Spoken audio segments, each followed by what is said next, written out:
All right, here we go. Here we We go. have Kash Doll in the building. What's good? Hey, an honor to finally have you here. We've been trying to do this for a while now. Man, look, I'm honored to be here. Nice talking to you. Absolutely. I'm glad I was able to Detroit's come finest around. in the building right now. Detroit finest, that's me. And what I consider one of the major new female rap stars right now. Thank you. You've really been putting in your work. I went through the discography and for everybody is at 32 million on YouTube alone. Yeah. Ice Me Out's at 20 million. Check is at 8 million. Ready Set is at 6 million. I'm not even counting all the Spotify and Apple Music and whatever else you got going on. Yeah. So it's amazing because for everybody, it's a song I put out in 2017 by myself. So, and it's still growing to this day. That's like a timeless song. It's so amazing how it just grows. Every time I drop something, that song continues to grow. And Ice Me Out, too. It's just crazy. It's just, I don't know. It's crazy. I'm loving it, though. Well, congrats. I mean, for everybody, I just like the concept of it, how you're basically on the phone with the other girl and you say something, but she's kind of answering in the background. Yeah. And kind of trying to put you down as you're saying it. And it's kind of a cool little back and forth that you do with yourself. Yeah, because it's actually just giving both point of views. It gives the girl that's at home with the guy and a girl that's not at home with the guy, and then it's just the end result. He's for everybody. He's not just neither one of y'all. So y'all arguing for no goddamn reason because it's him that's the problem. Right. I think that's why the song works, is it's just ironic because Yeah. you're telling her that he's yours, but really he's not. He's not. Yeah. So it's because I'm calling about my husband. I shouldn't have to call about my husband at all. Yep. Yeah. Well, this is your first time here, so I want to get into your whole backstory. So you were born and raised in Detroit. Yes, I was born and raised in Detroit, Michigan. Okay, and you're the oldest of 6? I'm the oldest of 6, yes. So I'm like the second mom. Okay, and you lost your dad kind of early on. Yeah, I lost my dad on my first birthday. What happened? He got killed. Oh. Yeah, he got killed. My dad was into the streets heavy, and then he got killed.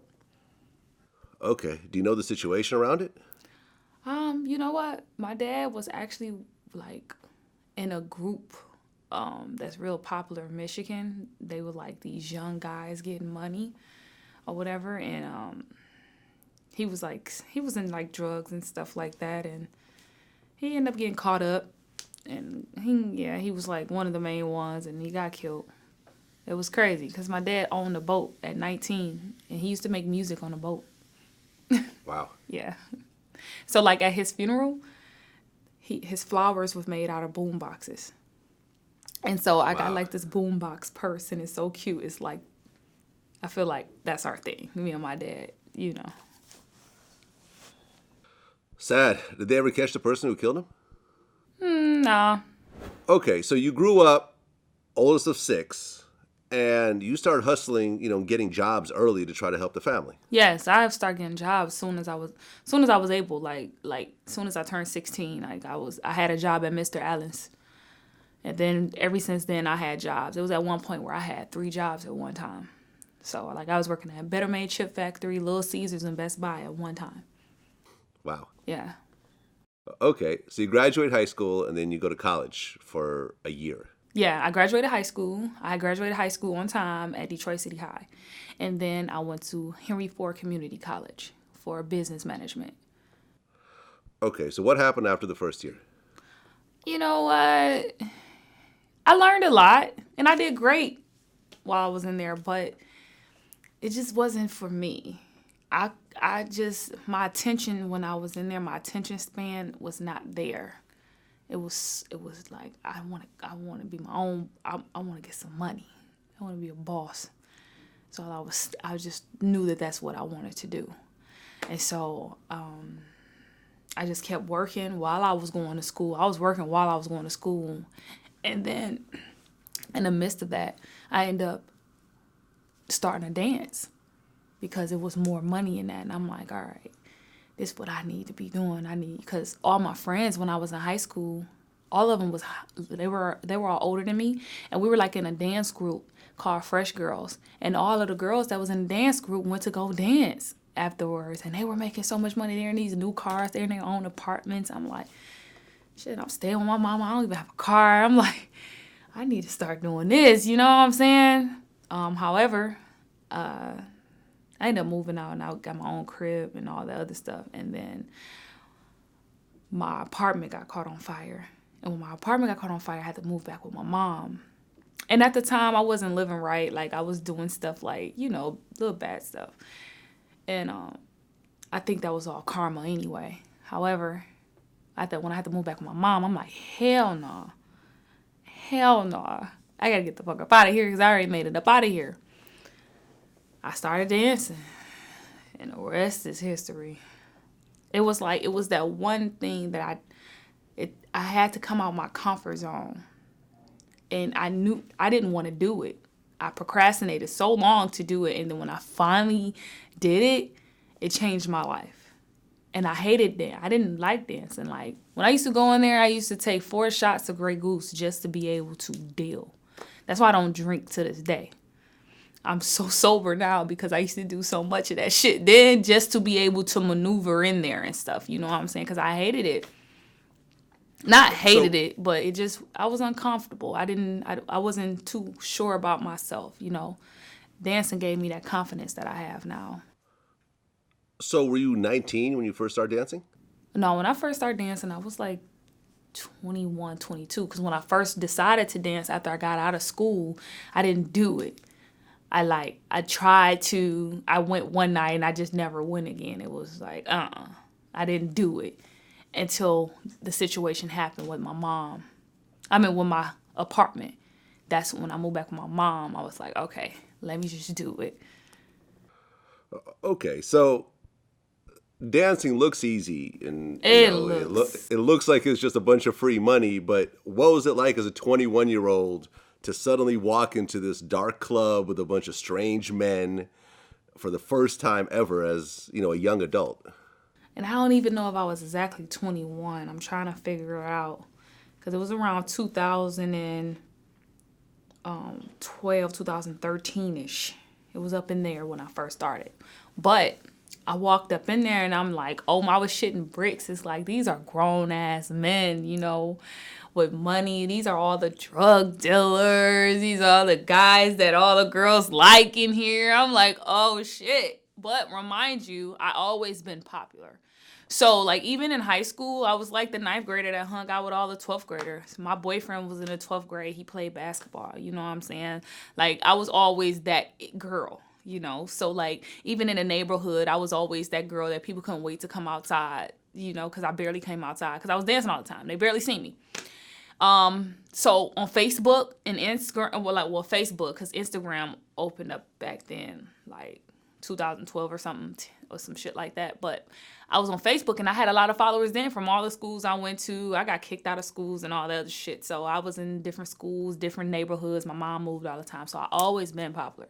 So it wasn't as hard for me because my best friend, she went with me my first night.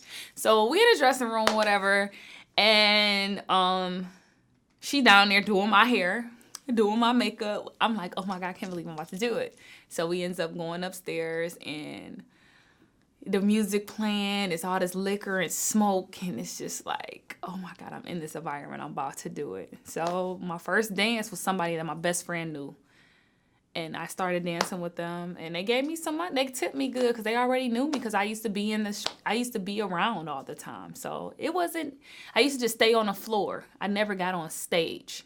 I used to stay on the floor, and they used to make me get on stage, like Kash Doll to the dance floor, Kash Doll, and I never did it. And then one time they just kept, and then the girls was like, they keep calling your name and you never go on stage. You got to go on stage. So I ended up getting over with or whatever. However, ended up turning out that I didn't even work the floor no more. I only did the stage because I became so popular after my first birthday party. I threw a birthday party, and it was like a Burberry edition. And all my friends and family came, and everybody off Facebook. I sold out the club. It hit capacity, and I made so much money. This is my first time I made like $11,000, $13,000 this one night. So I'm like, hell yeah. Like, what? Because I already was making like $700 a day, $2,000 a day, $1,000 a day. So after I threw this party, I started getting booked. I'm talking about I was on every flyer in Detroit, Michigan. I was on every flyer. I was the most paid exotic dancer in Detroit, Michigan without even taking her clothes off. People used to come out to see me because I was so popular. I ended up getting an Instagram. I ended up having like 10,000 followers and I had 20,000 followers. I'm throwing all these events. Everybody is coming to see me. So now I don't work the floor. All I work is the stage. I get on stage when it's time for me to do my show, which was I wasn't doing shit. I go on stage when it's time to do my show, make all the money, leave. Come because they booked me, put me on a flyer. Like, you were that guy if you booked Kash Doll to come to your party. Like, you were that guy. Like, oh, you got Kash Doll? Oh, I'm coming. It's about to be popping. You know, I was just one of those girls. It was a gift. I don't know how to explain it, but I was just one of those girls.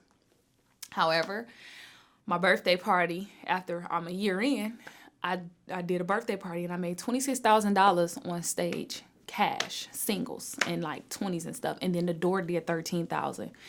We booked Keisha Dior to come out. And after that, I'm like, wow, you know, like I'm special. My life changed. It was just like everything was different after that. And so I had a boyfriend, and his name was Dex Osama. And he had a crush on me all this time. You know, he always liked me. I just never paid him attention because he was a little younger than me. And I'm like, boy, no. And so we finally started dating, and he hated me dancing. He hated it. He used to actually pay me $1,500 to stay home every time. Like, stay home. I don't want you to go to work. And I used to just stay home because he didn't like it.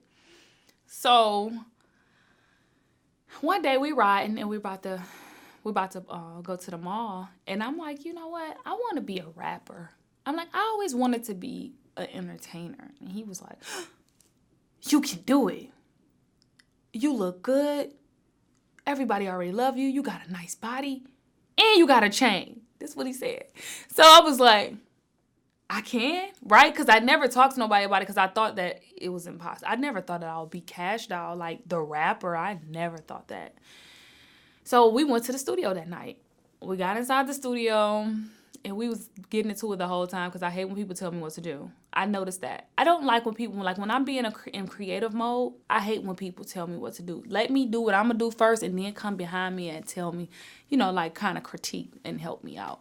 But like while I'm in that process, it throws me off. So we got into it the whole time, but by the time it was done, we were happy.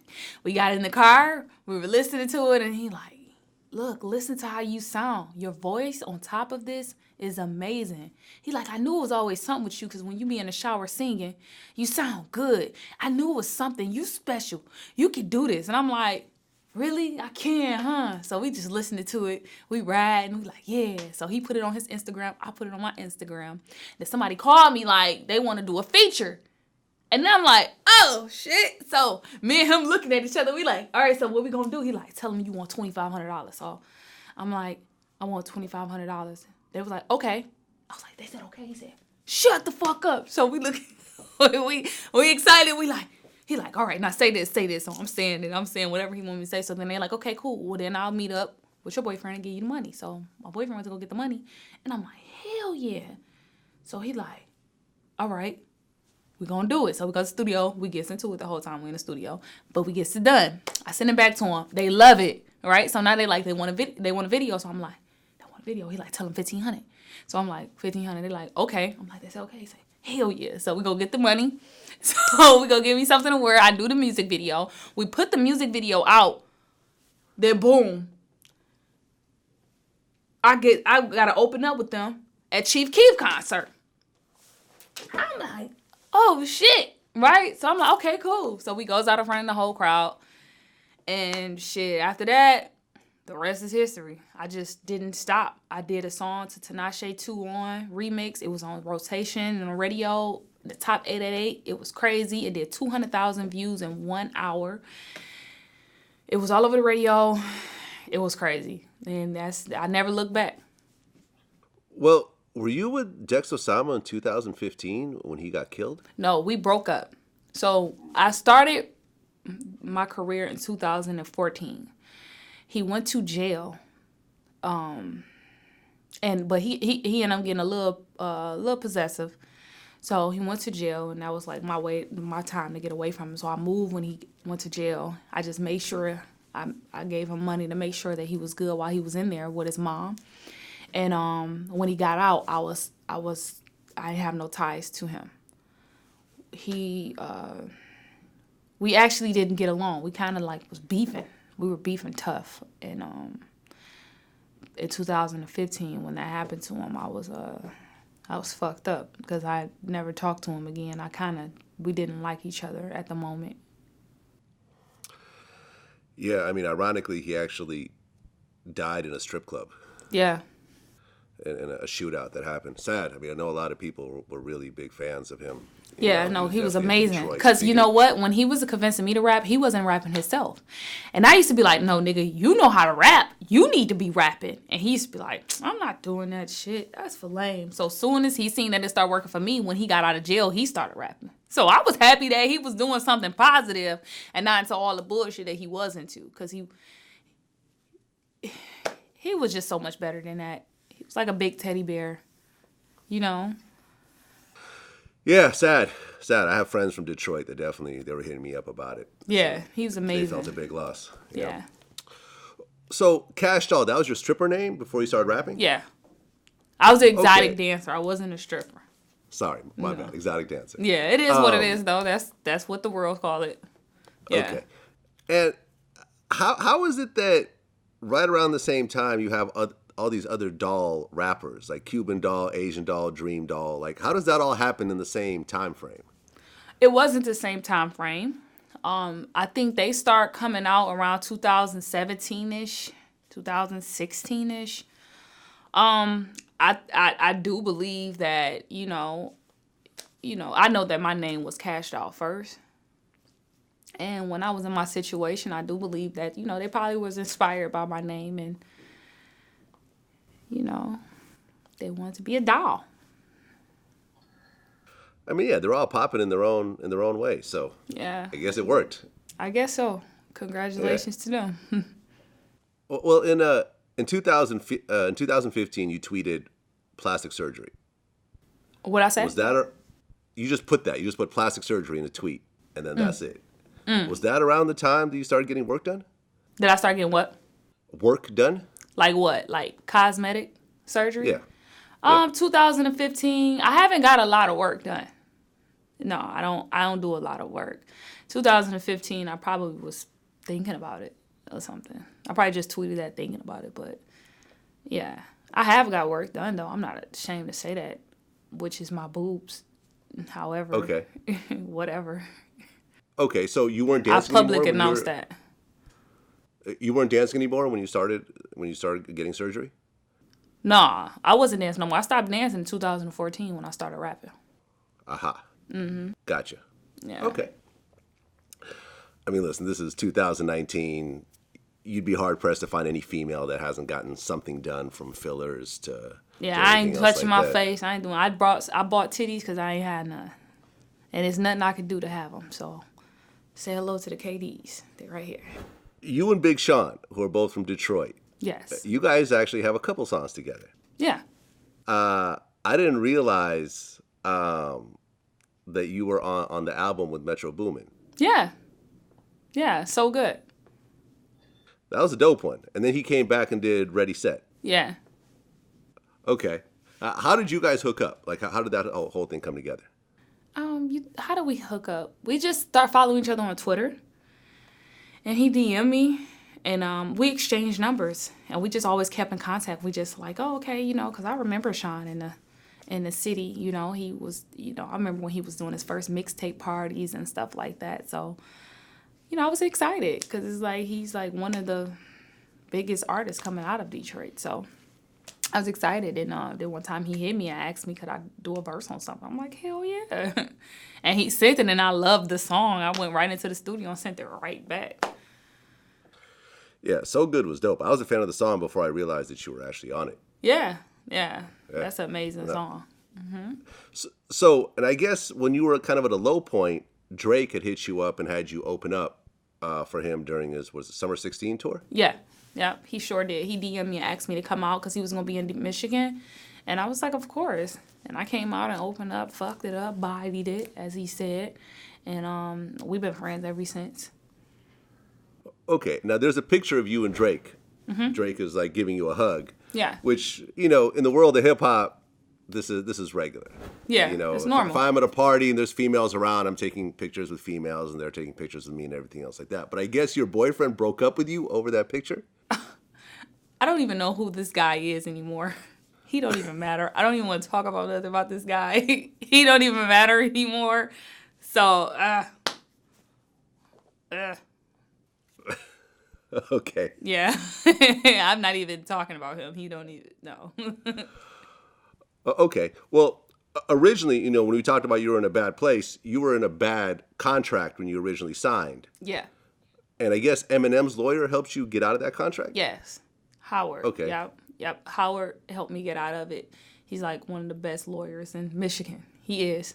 And he helped me get out of it. It took a while. It was 2 years I was stuck in that situation. But it took a while. And I'm here now. I'm so excited.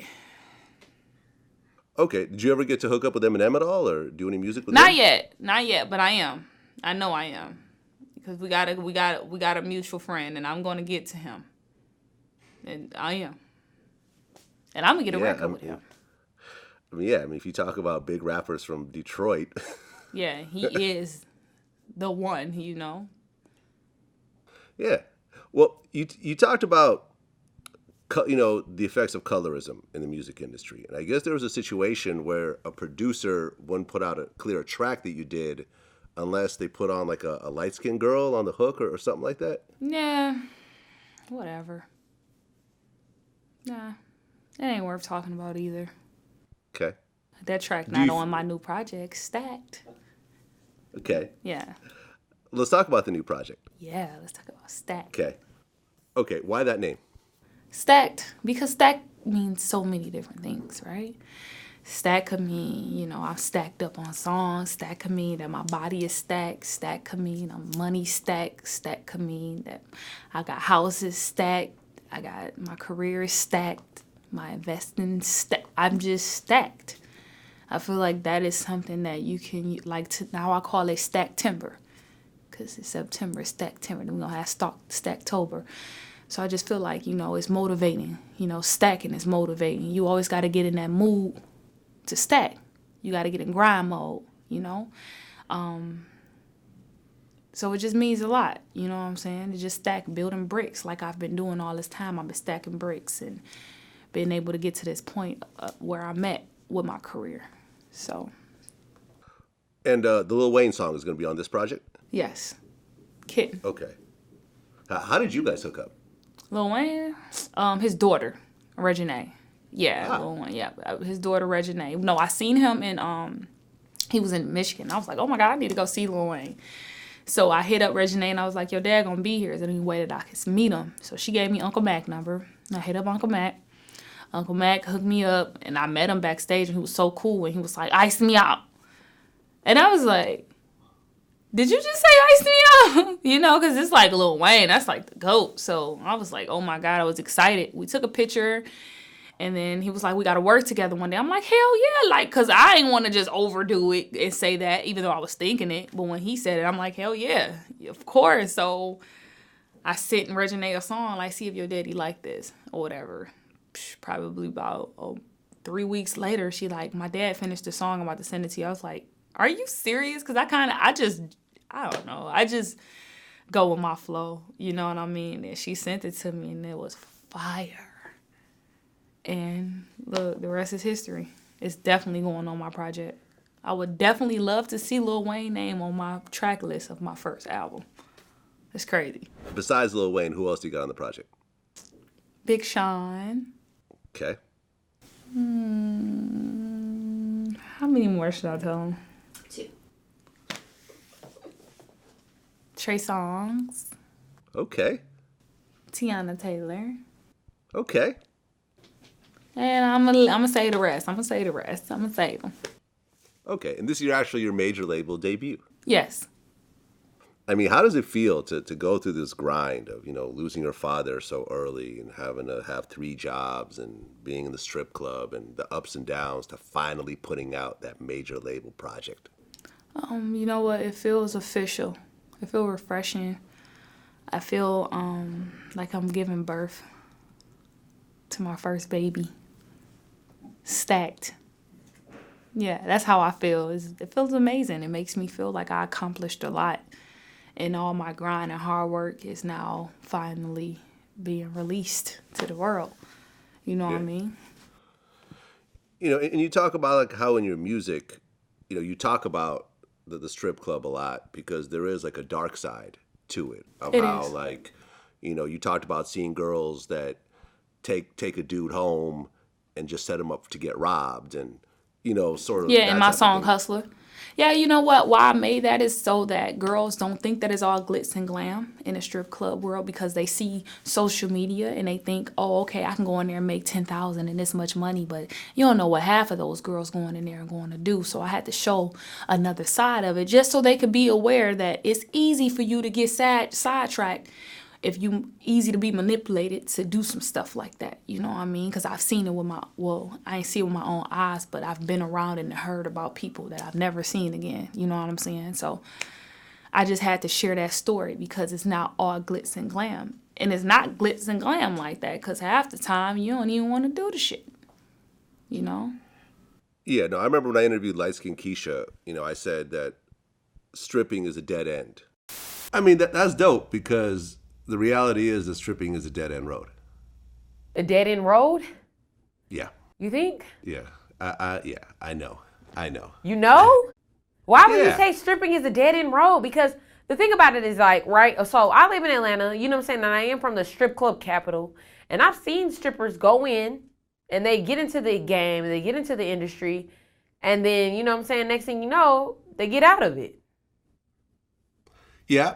Meaning it's a dead end road. It's a road they no longer wanted to be on. Right? You can't be 50 years old and still stripping. You're right. It's not a career. And because the money comes so fast, Yeah. it ends up kind of giving you a certain point of view, which is not a healthy long-term point of view. That's what stripping is. It's a stepping stone. It is. Yeah. Yeah. I mean, what do you think was your worst experience while you were doing that? My worst experience is probably when I got jumped. Well, not jumped. I got snuck in a dressing room by somebody and they recorded it and put it out a lot on social media.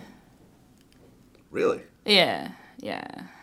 Someone you knew? Yeah, it was actually a girl that was my friend that recorded it.